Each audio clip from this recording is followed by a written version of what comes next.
ശബരിമല സ്വർണ്ണക്കൊള്ള കേസിലെ പത്മകുമാറിന്റെ അറസ്റ്റിന് നീക്കം. ഇന്ന് ഹാജരായില്ലെങ്കിൽ കസ്റ്റഡിയിലെടുക്കാനാണ് SITയുടെ തീരുമാനം. ചോദ്യം ചെയ്യലിന് സാവകാശം തേടിയെങ്കിലും SIT അനുവദിച്ചില്ല. ഹരിമോഹൻ ചേരുന്നു വിശദാംശങ്ങളുമായി. ഹരിമോഹൻ, ഈ സ്വർണ്ണക്കൊള്ള വിഷയവുമായി ബന്ധപ്പെട്ട് അയ്യപ്പന്റെ സമ്പത്ത് കട്ടവർ, അതിന്റെ പങ്കുപറ്റിയവർ, അതുപോലെ തന്നെ ഗൂഢാലോചന നടത്തിയവർ, ഇങ്ങനെ ഉന്നതരിലേക്ക് പിടിമുറുക്കി കഴിഞ്ഞതാണ് SIT. ഇനിയിപ്പോൾ ചോദ്യം ചെയ്യലും അറസ്റ്റുമൊക്കെ പത്മകുമാറിന്റേതല്ലേ എന്ന് മാത്രമേ നമ്മൾ നോക്കുന്നുള്ളൂ. ആ അറസ്റ്റ് എപ്പോൾ എന്നതാണ് ചോദ്യം.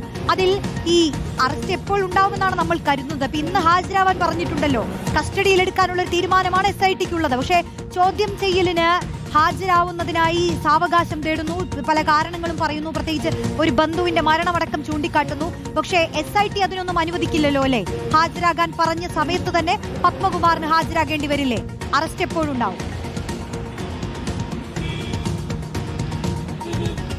റോഷ്നി, ചെറിയ മീനുകളിൽ നിന്ന് വമ്പൻ സ്രാവുകളിലേക്കാണ് SIT എത്തിയത്. അതിന്റെ ഏറ്റവും ഒടുവിലത്തെ ഘട്ടത്തിലേക്ക് കൂടി SIT കടക്കുന്നു എന്ന് വേണം നമുക്ക് കരുതാൻ. അതിൽ ഏറ്റവും പ്രധാനപ്പെട്ട ചോദ്യം ചെയ്യലിനാണ് SIT കഴിഞ്ഞ കുറേ ദിവസങ്ങളായി ശ്രമിച്ചുകൊണ്ടിരിക്കുന്നത്. അതിന്റെ ആദ്യപടിയെന്നോണം 2019 ദേവസ്വം ബോർഡ് പ്രസിഡന്റ് സ്ഥാനത്തിരുന്ന A. പത്മകുമാറിന് SIT ആദ്യം നോട്ടീസ് അയച്ചിരുന്നു. ആദ്യ നോട്ടീസിന് തനിക്ക് ചില വ്യക്തിപരമായ പ്രശ്നങ്ങളുണ്ട്, അതുകൊണ്ട് ഹാജരാകാൻ കഴിയില്ല എന്ന് പറഞ്ഞുകൊണ്ട് പത്മകുമാർ മറുപടി കൊടുക്കുകയാണ് ചെയ്തത്. കഴിഞ്ഞ ദിവസം വീണ്ടും നോട്ടീസ് നൽകി, അതായത് രണ്ടാമത്തെ നോട്ടീസ്. ആ രണ്ടാമത്തെ നോട്ടീസ് നൽകിയ സമയത്താണ് പത്മകുമാറിന്റെ ഒരു ബന്ധു മരിക്കുന്നത്. അടുത്ത ബന്ധുവാണ് മരിച്ചത്. അതുകൊണ്ട് തന്നെ മരണാനന്തര ചടങ്ങുകൾ പൂർത്തിയാക്കാതെ തനിക്ക് ഹാജരാവാൻ കഴിയില്ല എന്നുള്ള കാര്യം പത്മകുമാർ SIT അറിയിക്കുകയായിരുന്നു.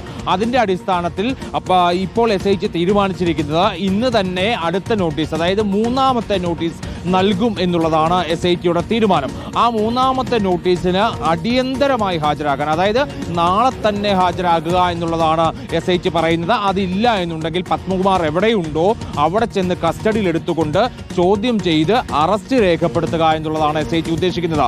ഇപ്പോൾ നിലവിൽ പത്മകുമാർ ആറന്മുളയിലെ വീട്ടിൽ തുടരുന്നുണ്ട്. പക്ഷേ ആ വീട്ടിൽ തന്നെ പത്മകുമാർ തുടരുന്നത് കൊണ്ട് തന്നെ SIT പലതവണ ബന്ധപ്പെടാൻ ശ്രമിച്ചിട്ടുണ്ട്. ചില തവണ ഫോണിൽ ലഭിച്ചിട്ടുണ്ട്. പക്ഷെ അപ്പോഴൊന്നും തന്നെ തിരുവനന്തപുരത്തേക്ക് യാത്ര ചെയ്യാൻ കഴിയാത്ത സാഹചര്യമാണെന്ന് പത്മകുമാർ പറയുകയുമുണ്ടായി. അതിന്റെ അടിസ്ഥാനത്തിൽ കൂടിയാണ് ഈ മൂന്നാമത്തെ നോട്ടീസിലേക്ക് പോകുന്നത്. കാരണം പത്മകുമാറിനെ ചോദ്യം ചെയ്യാതെ ഇനി അന്വേഷണ സംഘത്തിന് മുന്നോട്ട് പോകാൻ കഴിയില്ല. കൃത്യമായ തെളിവുകൾ, മൊഴികളടക്കം പത്മകുമാറിനെതിരെ ഉണ്ട്. അതിൽ ഏറ്റവും പ്രധാനപ്പെട്ട തെളിവ് അല്ലെങ്കിൽ മൊഴി എന്ന് പറയുന്നത് നേരത്തെ അറസ്റ്റിലായ മുൻ ദേവസ്വം കമ്മീഷണറും മുൻ ദേവസ്വം പ്രസിഡന്റുമായ എൻ വാസു പറഞ്ഞ കാര്യങ്ങളാണ്. വാസു പറഞ്ഞതിൽ ഏറ്റവും പ്രധാനപ്പെട്ടത് ദേവസ്വം ബോർഡിന്റെ അറിവോടുകൂടിയാണ് ഈ രേഖകളിൽ കൃത്രിമം കാണിച്ചതെന്നുള്ളതാണ്. അതുകൊണ്ട് തന്നെ പത്മകുമാർ ചോദ്യമുനയിലേക്ക് വരേണ്ടത് അനിവാര്യമാണ്. റോഷ്നി, ഹരിമോഹനാണ് വിശദാംശങ്ങൾ നൽകിയത്.